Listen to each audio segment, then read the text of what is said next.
This is Office Talk with Annette Stepanian.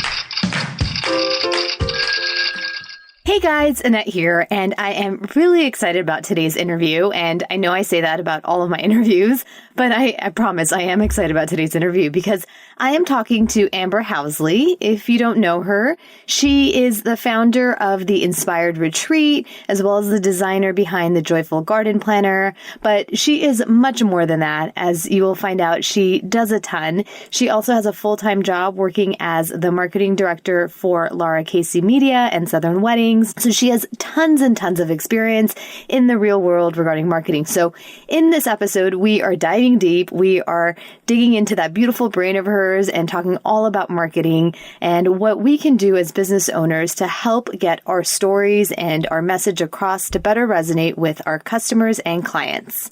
So with that said, let's go to the show. Hey, Amber, thank you so much for being here today. Thank you. I'm so excited to be here. So, Amber, I'm so excited about this conversation. I know we met a few months ago at a conference and we kind of got to know each other, but we didn't really get a chance to sit down and really talk to one another and get to know each other at the level that we're hopefully going to do today. So before we get started and dive into all of your expertise, because I know you are like a marketing magician and there's so much in that beautiful brain of yours, can you bring our listeners up to speed about kind of who you are, what you do, just in case they haven't heard about you? Yeah, absolutely. So I'm Amber Housley, and I am a creative business and marketing strategist. And I have had my business for about 8 years now, officially. That's when I filed my LLC. And I actually did it, much more work before that, many years. Actually, like right out of college, I was an entrepreneur and just loved doing different things in the creative world. And I actually started out creating invitations long before there was Etsy and everything else in the online world. eBay was one of the first digital marketplaces, and I had a shop on there. And I did that for many years, selling custom invitations until I went on to get married. And then I transitioned and became a wedding planner and designer. And I did that for a few years. And I did all of that while also pursuing just my full-time career at a digital agency. So I did that for a few years. And then more recently, I joined a company that partnered with a lot of social influencers and bloggers in the marketplace. And so we actually would go and produce products for them. And I ran our marketing operations team. So I managed all of their digital marketing campaigns for a lot of well-known bloggers. And then within the last year, I then moved over to Southern Weddings and Lara Casey Media as their director of marketing. And I manage all of the marketing programs and products there. I also, in the last couple of years, I founded Inspired Retreat, which is a 4-day retreat for creative women entrepreneurs. And I also created the garden planner, the Joyful Garden Planner, which is a place to kind of keep track of your garden and your memories. So I do a lot of things. Yes.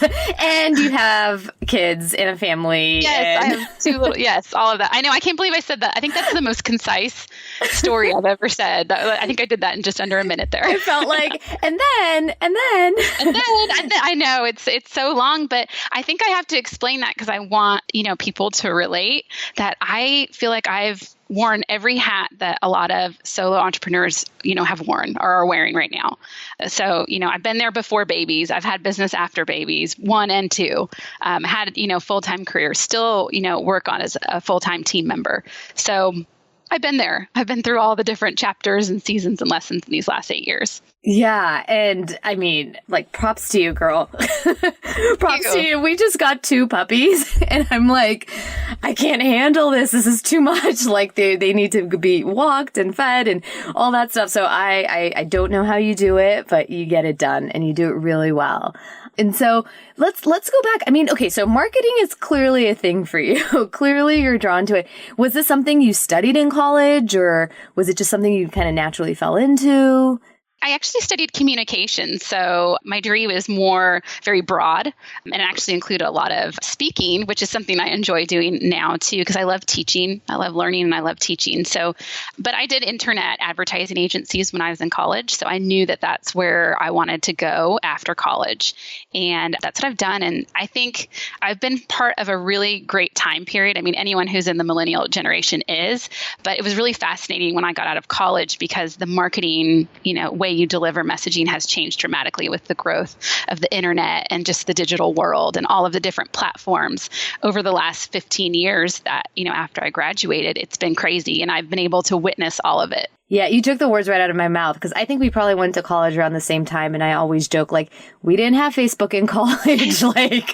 I remember Facebook had just come out, and my friend was going to Harvard at the time. And at the time, Facebook was only being explored or I think Gmail. You had to have certain invitations to get Gmail. My friend had it. And I was like, what is this Gmail thing? Mm-hmm. We had MySpace. I remember that came out. Do you remember Friendster? I didn't have that. No, I didn't do that one. Okay, then I'm clearly archaic here. But yeah, and that's a fascinating point, because not only has it changed, but it's changed so rapidly in such a short amount of time. And you've been there to witness it and participate in it firsthand. We're in 2017 now. And crazy. It is, what was I watching? I was watching some documentary on Netflix the other day, and it was talking about how many marketing messages that we get on a daily basis now versus just even 2006. And it's insane how we're constantly being marketed to, which as a consumer is one thing, but when you are a business owner and you're like, man, I got this message I need to get out, and there's just so much out there, right? In terms of tools, in terms of strategies, what can you give our listeners in terms of some nuggets that they can take away about how they can think about their marketing strategy? So we're kind of in a new year now, 2017. How do I, as a business owner, go about thinking about my marketing strategy? And maybe that's a really vague question. No, it's not at all. Run with it. And, even before I give you what I think my answer will be, is what I've learned, over these last 15 years in marketing is that it's going to change faster and faster. And yes, some rules will still always apply at the end of the day, but you have to be nimble now. There's times when you're going to launch a product or a service and you did something one way, you've got to abandon that plan the very next day, when you realize something isn't working. And so that's something that I had to get comfortable with of the idea of, you can't wait sometimes. Sometimes you've already just got to shift gears and just keep trying and experimenting until you find something that works. And that kind of goes against, I don't know, what I feel like I was taught earlier on in my career. So I was going to mention that. But the first two things that stick out in my mind, first is you have to tell a good story. And it has to be a unique story. And most likely it's your own story. And that's what's going to set you different in the marketplace. I think sometimes as business owners, we can get in the habit of seeing what everybody else is doing. And then we need to copy exactly how they're doing it, the exact same voice, the exact same tactics, creative, everything sounds exactly the same.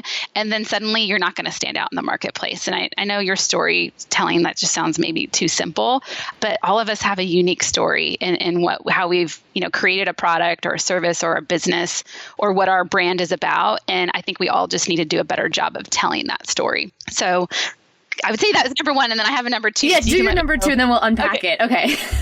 I love this. Number two, I'd say, is know what you're good at, because with all of the different marketing platforms, you need to use the best platform that suits your skills and your talent, what you enjoy doing, because there's a lot of people who are not as into, the whole video movement.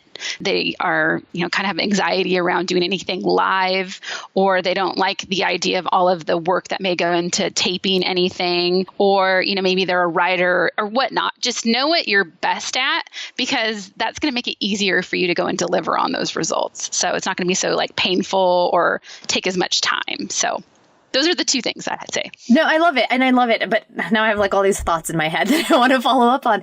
So just on that last point, how much do we need to consider the audience though? How much do we think, okay, well, where is the audience sitting? Where do I need to go? And maybe I do need to flex my style. Even though I hate video and I hate doing, let's say, Facebook Lives, but that's where people are. And so I need to kind of adapt to that. Yeah, I think that, I am a huge supporter of surveys. So I think you need to know your audience. Absolutely. I really believe in surveying your audience that you currently have or your customers often and finding out what platforms they are using. That's the easiest way to know. You can know by looking at competitors and seeing, what audiences they're using or different platforms that they're using and, the kind of results. You can kind of observe those things. But I would be more curious in surveying your actual audience, because you'll be surprised. Maybe they aren't over on YouTube, or they are not using Facebook or Instagram and so forth. So. Mm-hmm. So going back to the whole storytelling, I could not agree with you more. And I think a lot of that we see nowadays, people really want that face of the brand. They want to connect one-on-one. They don't want this kind of like we or third person, third party thing. They want to know, okay, Amber is behind this. So what do you do when you feel like your story is so boring? Like how do you cultivate those key elements of your storytell to people so they can make that connection, with you? Well, I think sometimes it's maybe the story isn't about you, and maybe it's about your customers and the results that they're getting by using your product and highlighting them. I think that's a huge thing. Or just, talking more about the problems that you solve for your customers and their pain points. So sometimes maybe the story isn't all about you as the brand and the business, but it is more about the customers, because that ends up being inadvertently a part of the brand. But just knowing your audience more and getting more feedback, I think that's another key thing that I love to tell people all the time is like surveying, asking for feedback, getting reviews, using those testimonials. They will write like better copy than you could ever dream up for your own ads, hands down. I'm always impressed when people are very passionate about a product or something that they've experienced, how much, they can just articulate it so much better than you ever could. Yeah, it's funny because I just went to another conference and 4 of the 5 speakers talked about that. Have you read that book, Ask by Ryan? Yes. Yeah. And so I read it over the holidays and I was like, okay, I got to really take a step back, because I think it's so true. When you're the creator, you're the business owner, you start dreaming up in your head what your ideal customer thinks, because you have to create these ideal customer avatars. But how many of it is really just based on this imagination that you have in your head? It's so true. Yeah. Versus your actual customer. And I remember once, sounds like I go to a lot of conferences, but I actually don't. But I did go to a conference once where you're preaching to the choir, because I go to all the conferences, so don't even worry about it. No, I've been trying to go a lot more this year, but yeah, I went a few years ago and I saw one of the girls from Birchbox. I forget her name at the time, one of the founders, but she said that they will actually pick up the phone and call their customers on a regular basis to see how things are going. And it's just, I think, it's just a pro move in my opinion, because it doesn't matter how quote unquote successful you are. When you lose that connection with what is resonating with your customer, I think that's when kind of things just don't work as well as they should. Yeah, absolutely. I love the idea of creating your own kind of focus groups too, to test things and pull them and ask them, I'm thinking about doing X, Y, and Z. What do you think about that? Is that something you need? When I was creating the Blooming Business Kits course library, I, went out to, I think I interviewed 8 different people who have attended Inspired Retreat in the past and asked them, can I have 20 minutes of your time over a Skype call? I'm going to record it if you're okay with that. And I'm just, have some specific questions I want to ask you about something that, I'm creating. And if you just, help me out with that. And I actually had probably 30 people who volunteered. And so I narrowed it down to 8. And it's been great. That's been hugely beneficial to me as I created the content and even the marketing for it, just understanding them in their own words, some of their problems and things that they needed solutions for. And so maybe can we talk a little bit about how we can structure these surveys or these conversations? What are we trying to get at? What are those nuggets that we're really trying to pull from people? Yes, I think what you're trying to get at is, what were their problems when they came to you looking for a solution? And then what was the result that they got after? I think that's the biggest thing, because that's where kind of the gold is. And also, would you recommend this to somebody else, and why or why not? Inspired Retreat, that was something, I founded that. I think it's been 4 years. I'm on my 10th experience coming this spring this fall. So I've done very many of them. And the very first one is when I first started doing surveys. And mostly at the beginning, I thought I just wanted to make sure that the food was right. And nobody had allergies. Exactly. But then when I started to realize how impactful and the testimonials I was getting, I started to rework the surveys and asking, very specific questions. And, I'm very front with them, telling them I'd love to use this as a testimonial. So anything you write here would be, used in that way. But those have been huge. I think also one key thing I tell people is timeliness of surveys, making it an extremely short window between when, they experienced or used the product and then when you're asking them for feedback. If it's that sort of thing, if it's not something that takes them months that they have to use, so they've had actual time. So Inspired Retreat is something where, they go home and the very next day or even that night, because I've already prepared the survey in the email with it in advance, actually goes to them. So, they're arriving home and they're still on this high and all of the, great memories are still, fresh in their head. And it, before reality sets in, not that I'm trying to like blur anything, but reality sets in and then you just start to forget, I'll put that survey off, I'll do that later. Another thing that's been really helpful is offering an incentive for completing it. And so because this information is so valuable to me, I give a $100 gift card if they, random drawing from those that complete it within the first 3 days of receiving it. So, and that's when majority will give it to me. I maybe only get like 2 people after those 3 days, but the big chunk comes in those first 3 days. They like the incentive and everything's like fresh in their mind. So that's worked really well. That's smart. Yeah. And then in products, when I have, shops and things like that, you can go ahead and schedule emails that go out if you have some kind of scheduling email tool where you can automate it maybe within the first week after the product's arrived. If it's been shipped, you can go ahead and ask for that feedback again because they're probably, more in tune with the product or, they're more excited about it.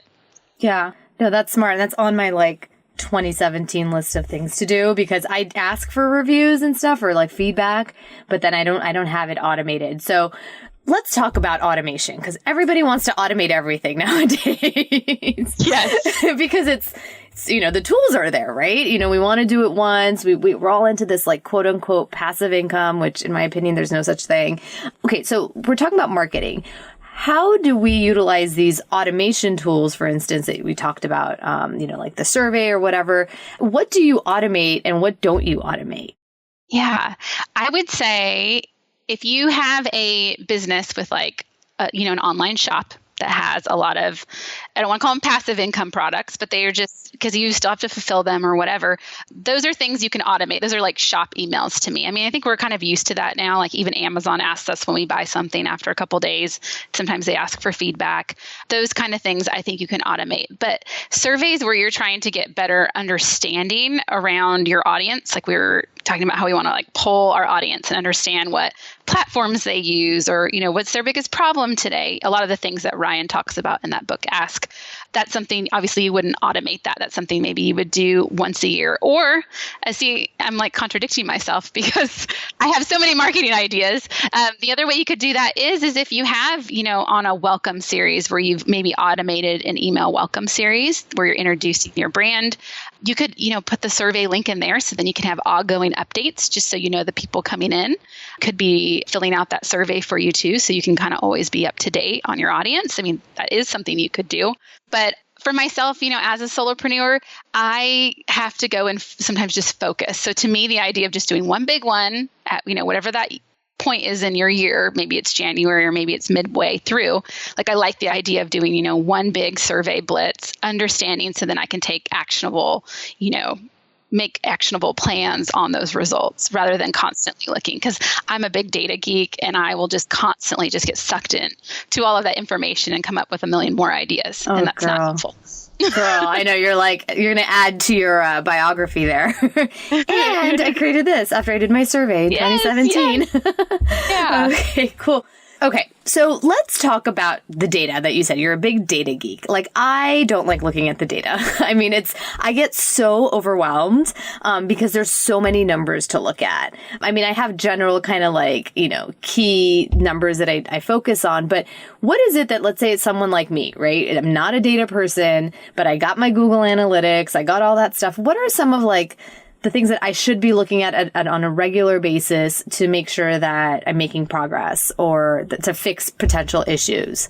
Yes. No, I love this question because I love Google Analytics. That's one of my favorite places because the numbers, they really don't lie. I mean, they don't. They tell you everything. And if you know the right places to look in places like Google Analytics, then they can be really helpful in knowing if things are working or they're not. And so I tell people, if you're just starting out, one, have Google Analytics installed. Get someone who's a tech person to install that for you, because even if you don't touch it right now, you can come back to it months and all of the information would have been aggregated and is available to you. So that's huge. But I think it's really important to know where your referral traffic is coming from. So those are people that are coming to your website. How are they getting there? What are the sources they're coming from? Are they coming from social? Are they coming from, maybe guest blog posts you did on somebody else's site? Or maybe, some of your audience are big fans of your work and they're blogging about you, or they're like putting up links and talking about you.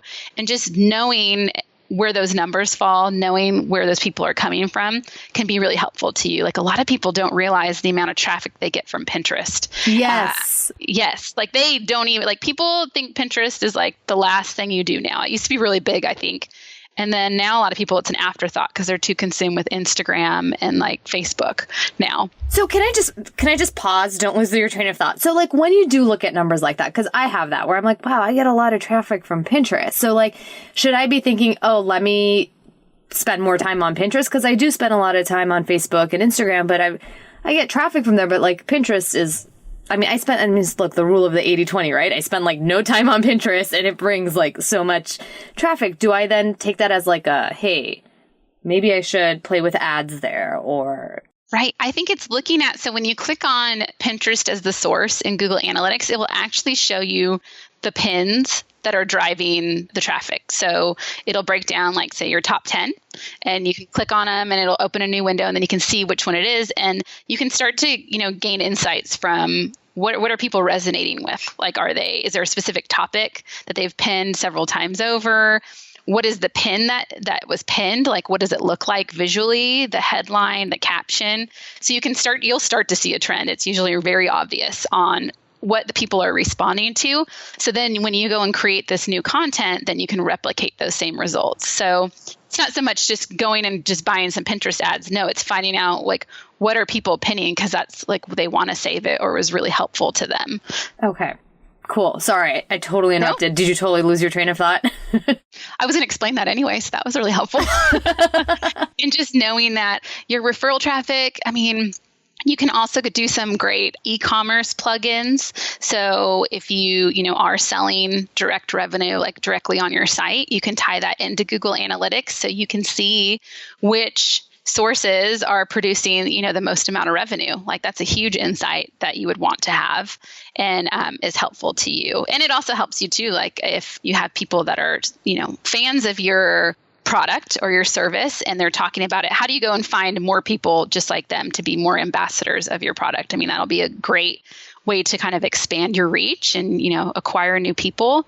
So it's just kind of finding like what's working now and replicating the things that are working. And then beyond that, using Google Analytics just kind of to set new goals for yourself. If you're saying, okay, this year or last year, my page views were this, or sessions, however you want to measure it, doesn't matter. Just knowing, okay, that's what my goal was. I'm, trying to grow to X, in 2017. And so this is what I'm going to have to do to get there. It's just a lot of people don't realize marketing is just knowing what the end goal is and then doing everything beforehand, like all of the steps to kind of get that end result and make it happen. Okay. That sounds really easy when you say it, but then when I'm sitting and I'm thinking, okay, how do I break that down? So let's say I have a revenue goal of like, I don't know, let's just say 100,000, right? Because it's a nice round number. And can you like break it down? I know we're working with like not real hypotheticals here, but how would I want to know, I listened to this great podcast, I have this great interview. What do I do? What's that next step? So I have this goal, I have my Google Analytics. Can you break it down a little bit more for us so we can walk away and really say, okay, I'm going to take action on this? Absolutely. Well, I think you're going to have to know your product, obviously. So your product, like, to me, that's more of a cash flow projection, spreadsheet, deciding that, okay, I'm going to launch this product and it's going to result in X amount of dollars to, maybe make up 100,000. So that, so you've got your product, you want to go and make 100,000. So knowing what your conversion rates are. Like that's kind of the huge piece you're going to know. So a conversion rate is basically, how many people will go and actually do something, perform the next action, whether it's that you need to buy the seat in what you're selling or the product, or the step before that. Maybe it's a webinar or it's an email list. Like all of these things are just different marketing tactics. And it's basically a sales funnel. Yay. Just how many people. Yeah, that's basically, I should just say the magic word. We said it, you guys, sales funnel. Yeah. Just how to get all the people at the top of the funnel until they get to the bottom and actually make the purchase with you. And so to me, like it's looking historically and saying, okay, I know in the past when I did this, I would send an email out to 100 people and 10 people would buy it. So, there's my 10%. And so it's always trying to replicate that same amount. So obviously, if you put the same amount of people or more and you have that same conversion rate, then that can equal, the same 10 people or, times whatever if it increases. I know I'm sounding like probably all over the board. I don't know. No, actually, no. In my mind, I love it because I think a lot of people, when we get into business, we don't have this. We don't think in these ways, we're like, I really love making invitations. So I'm just going to make invitations. And we don't think about, okay, well, what is the cost? What is, the profit, all that stuff, or just even that roadmap of that you're leading a customer through a journey. And it's not just like, oh, the storytelling, that's a big part of it, but it's where do I want them to go? Yes. So, and there's steps to that. And sometimes it's not like direct to the sale. And so I actually love it. And I think only for me recently, I just started thinking about these things like, okay, what are the numbers? What are the conversion rates? Like how many people do I need to get on a webinar in order to, do X, like make X, like, and it makes it less personal when you just look at the numbers. I know it can seem that way, can it? I know. But you know what? We need to be, I always loved, like when I was an invitation designer, I was a wedding invitation designer for many years. And to me, like I almost always wanted to put up a big thermometer in my office that would, for sales goals. If you go and work like in advertising, like they actually have those kind of where you're like trying to hit sales numbers, and you get, rewarded at certain levels and things like that. And to me, it's the same way. Like when I was first starting out in invitations, I wanted to go to a really big luxury wedding conference called Engage, which had an enormous price ticket to someone who was still, starting out in the first couple of years. And then when I realized, okay, it cost me, however much it was and travel, whatever. Okay, I need to have $6,000. I need to have that. Well, in order to do that, I need to book 6 clients. Okay. And in order to get 6 clients, I need to, meet with maybe 10 prospective clients because, 4 maybe won't go with me, but 6 will. So it was just like kind of just backing that up and realizing how easy that was. And it's I don't know, it made it a little bit more fun because it's kind of gamifying it. Yeah. It's like knowing, okay, each one's going to keep me, get me closer to that goal. And this is the same exact thing, like in the same way. It's a numbers game. It really is. And I guess when I said makes it less personal, I mean, you don't have to take it so personally because you realize it's an equation in a way. I mean, there are people behind it, obviously, and you care about those people, but it's not so much about, I don't know. I feel like you're not as like worried about every single every prospect turning into a customer because you realize that there are many customers out there and it's about finding the right ones. And then, once you figure out your formula, getting more of those customers that you really want, introduced to you and kind of walking them through down your roadmap, sales funnel, whatever you call it. Mm-hmm. So I will say like one thing that comes to mind too is that people get really, I think anyway, like with sales funnels right now, they want to digitize everything. Like they thinking, oh, I need to have all these like certain number of Instagram posts, certain number of Facebook. I need to do these lives, need to do these webinars, like all these words, like all these technological words.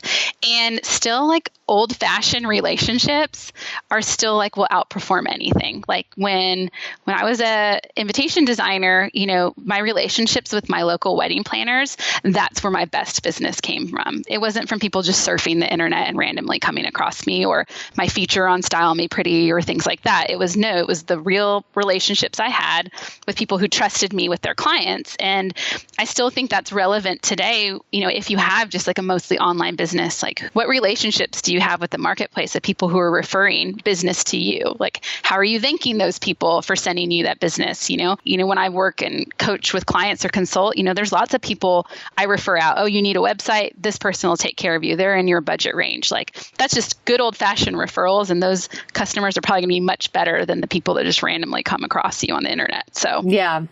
Which reminds me of, I read another book over the holidays. It was the 80-20, I forget the title. It's the 80-20 principles of marketing or something like that. The whole Pareto principle of how, 20% of your effort, hold on, I always mess it up. 80% of your results come from 20% of your efforts. And so it's like some sort of scientific phenomenon that you could basically break everything down to 80-20. So if you look at it, probably 20% of your referrals are bringing in 80% of your business. So like with you, with your wedding planners, right? They probably compromise a big chunk of your business. And then the rest was coming from, traffic from online or whatever. So that example right there is also relevant when, I am selling Inspired Retreat seats. Going back to testimonials, like the people who have attended Inspired Retreat in the past, they are like the best cheerleaders, ambassadors, referrals ever to the people who come. Like what they say and how they talk to other people and recommend Inspired Retreat is better than anything else I could try to do myself at all. So relationships and word of mouth referrals, those are, regardless of all the great fancy technology we have now, those are 2 time-tested principles that will work time and again. It just takes different formats nowadays. So cool. I know you're doing tons of stuff, and amongst them, it's the Blooming Business Kits. So can you tell me a little bit more about that, what it is, who it's for, and what inspired all of that?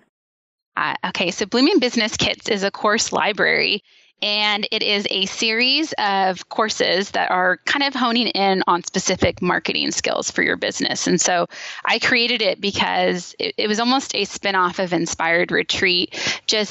There's still never enough time there. Like even though we're together for those 4 days, 3 nights and have lots of, great business content, there's still, not enough that gets covered that I care passionately about. I mean, the content is great. I don't want to speak like Inspired doesn't solve problems when you go there, but there's just a lot of fundamental marketing business, I don't want to say basics, but fundamentals that everyone should know about marketing their business in today's age. And so I do love talking a lot about knowing how to create your online presence in the most strategic way possible. And a lot of that starts in the foundation of your website. And so there is a course within Blooming Business Kits that's just dedicated to your website and the content that you create. I actually have another companion that goes with it that dives even deeper into content creation. And that is a perfect example of telling your story and how to plan that out, how to strategize that in the best way so you can get more people in the funnel and you can convert more people. And then, of course, I also go into topics like ads. I've learned a lot about Facebook ads this past year. I'm really excited about the results that I've seen and created from Facebook ads. And so I wanted to kind of remove a lot of the mystery with that because it can seem really challenging to people, I've found. And I mean, quite honestly, if you are using Facebook as a tool to, reach your audience, if you aren't doing ads on there, you're wasting your time. Like that's kind of what I've learned. You are wasting your time on there unless you're doing some kind of paid content. And so I've created kind of like a foundational course. I still have a lot to learn on Facebook ads. I am not like the guru, but I know enough to kind of like be dangerous and see results. And so I just really want to help other women business owners with that and help them like, this is how you get started. Here's what you need to do. Here's what you need to install. Like these are like kind of your foundational campaigns that you should have. And then, once you go advanced, you can go from there. And there's lots of other experts I would refer you to. But I just want to give like women and equip them with all of this different marketing. There's other topics beyond that, but I just want to equip them with these things. And I've made the content very bite-sized just because I am a mom. I do have, a full-time job as well. And so I'm doing a lot of things. And so the idea of doing long spans of courses just kind of really that's just not my forte. In fact, I don't finish courses because I've been there. I have lots of courses that I've purchased I don't finish, right? Yes. And in fact, over the holiday break, I was like, I got to get through some of these courses, so I had them kind of on in the background just because otherwise it just like collects virtual dust, right? It's just sitting there. Yes. And you're like, yeah, I hear you. So I love that. I want to implement. Like that's the big thing. So implement, and so I give lots of homework and kind of like just action items like, okay, this is what you're going to do next. Now do it. So Yes, that's my goal. And so I'm really excited about that coming out. So by the time this airs, it will be releasing. So I'm excited about it. I'm really excited about that because like I said, I heard you speak at the Savvy Experience and I just loved it. I thought you did a really great job. You broke down the marketing, like the concepts, and you're somebody who's done it. And you've worked in the industry, you've worked with folks that you and I serve. And so I think sometimes people come to the game and they don't really have that like real world experience, which not knocking them down, but like Amber has the experience. And so I think you bring all of that together and tailor it to this audience so well. So I'm really excited for you and to see. Thank you. I seriously, I'm not just, I appreciate you. Yeah. So kind. So I'm excited about that. So with everything that you do, I want to know what is it that drives you? Because clearly you're very motivated. And you're so pleasant on top of it. Thank you. So what is it that keeps you so grounded and so motivated and driven without compromising just like your joy and like just who you are? Right. I think we have all been created for something bigger. Like I think we all, came to this world with just gifts to use. And I think that's why I have such joy in helping like equip other women in, growing their businesses is because, I want more of their gifts out there in the world. We all have, a unique talent and skill, and that's kind of hugely satisfying work. And I will tell you, like, I'm very honest in the fact that when I first started my business, that's not how I felt. I felt very much of, how is this like an income thing? How can this benefit me monetarily?